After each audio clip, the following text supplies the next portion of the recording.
O autismo cresceu exponencialmente nos últimos anos, mas será que os diagnósticos estão sendo feitos adequadamente?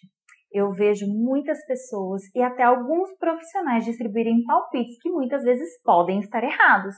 Você sabe quais são os critérios para se fechar o diagnóstico de autismo e quem deve fazer essa avaliação? É sobre isso que nós vamos tratar nesse vídeo. E se você já gostou do tema, se inscreve no canal e ativa as notificações para você não perder os nossos vídeos semanais, tá bom? Olá, tudo bem? Seja muito bem-vindo a este canal que quer te ajudar a juntar as peças desse quebra-cabeça chamado autismo. Eu me chamo Jaqueline e já aviso que esse vídeo pode ficar um pouco mais extenso do que de costume, mas eu não quis fragmentar em dois para não perdermos a linha de raciocínio.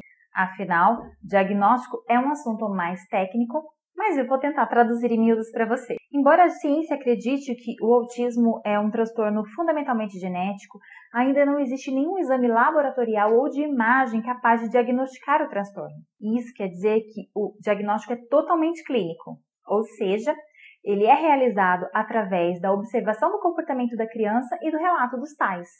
Falando assim pode até parecer simples, mas não é. Existe um documento chamado DSM-5, que é uma sigla em inglês para Manual Diagnóstico Estatístico de Transtornos Mentais. Ele nada mais é do que a classificação diagnóstica norte-americana que serve de base para nós aqui também no Brasil. Segundo essa classificação, a criança, para ser considerada autista, ela precisa apresentar características presentes em 2 blocos de sintomas. O primeiro bloco de sintomas diz o seguinte, que a criança precisa apresentar déficits clinicamente significativos e persistentes na comunicação social e nas interações sociais, manifestadas de todas as seguintes maneiras.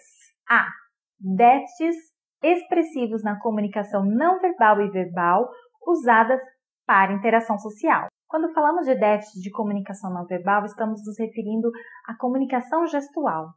A criança ela pode não apontar, não fazer contato visual, não olhar para o objeto que deseja, utilizar a mão do outro como um instrumento. Quando falamos de déficit na comunicação verbal, estamos nos referindo à fala.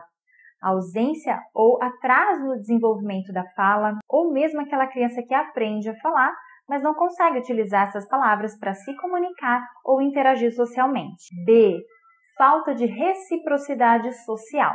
Isso é quando a criança não tem iniciativa social ou não corresponde às iniciativas sociais de outras pessoas, como, por exemplo, quando você diz oi ou tchau e a criança parece ignorar completamente. C.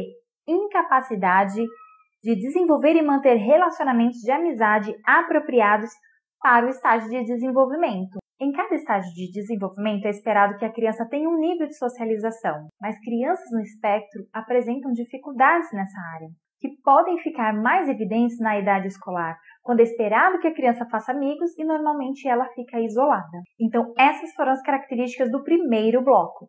A criança, para ser diagnosticada, ela precisa apresentar todas as 3 características do primeiro bloco em algum grau. Agora vamos ao segundo bloco. Padrões restritos e repetitivos de comportamento, interesses e atividades manifestados por pelo menos 2 das maneiras abaixo. A.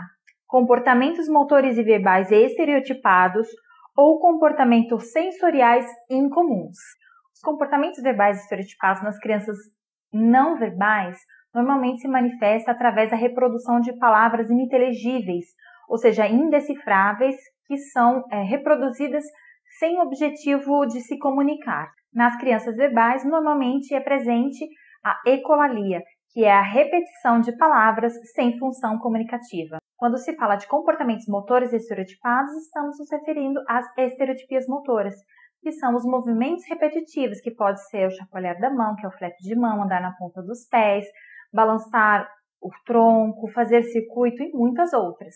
E os comportamentos sensoriais incomuns se referem ao transtorno de processamento sensorial. Nesse transtorno, o cérebro da criança tem dificuldades de processar os estímulos captados pelos sentidos. E isso pode causar uma reação intensa aos estímulos simples, como, por exemplo, os sons ou simplesmente o toque. Isso quando há uma hipersensibilidade. Mas quando há uma hipossensibilidade, normalmente a gente tem uma reação reduzida, como a ausência de dor, por exemplo. B. Excessiva adesão a rotinas e padrões ritualizados de comportamento. A adesão excessiva à rotina São aquelas crianças que querem sempre fazer as mesmas coisas, dos mesmos jeitos, andar sempre pelos mesmos caminhos. E os padrões ritualizados de comportamento podem se manifestar pelo desejo de ordenar objetos, fazer coisas numa mesma sequência e ter uma certa obsessão por colocar objetos sempre nos mesmos lugares, por exemplo. C. Interesses restritos, fixos e intensos. Esse item se refere aos hiperfocos. Crianças no espectro podem se interessar muito por certos temas, como, por exemplo, animais, trens ou algum personagem específico e permanecer focado nesses interesses por longos períodos. Isso quer dizer que atividades e brinquedos que não estejam relacionados ao tema podem ser ignorados. E esses hiperfocos podem durar semanas, meses ou até mesmo anos. D. Os sintomas devem estar presentes no início da infância, mas podem não se manifestar completamente até que as demandas sociais excedam o limite de suas capacidades. Isso quer dizer que os sintomas ficam mais evidentes à medida que a demanda social dessa criança aumenta, como por exemplo quando ela vai para a escola. Então, este foi o segundo bloco de sintomas, e a criança, para ser diagnosticada, ela precisa apresentar pelo menos 2 características das 4 apresentadas. É muito importante ressaltar que todas essas características podem se manifestar em diversos níveis de gravidade, podendo ser das mais sutis às mais severas. Quando nós estávamos investigando a nossa filha, nós fomos numa psiquiatra para avaliação e ela olhou para a nossa filha por alguns minutos e disse: "Sua filha não é autista." Porque ela olhou para mim quando ela entrou no consultório. E autistas não fazem contato visual. Bé, não é assim que funciona. Como eu disse, existem níveis de comprometimento. Enfim, como você pode ver, não é tão simples assim. E mesmo assim a gente encontra alguns profissionais que arriscam palpites sem levar em consideração todos esses critérios. Quem deve fechar o diagnóstico é o médico, normalmente psiquiatra infantil ou neuropediatra, que podem receber contribuições do fonoaudiólogo, terapeuta ocupacional, o pedagogo, através das suas vivências com as crianças.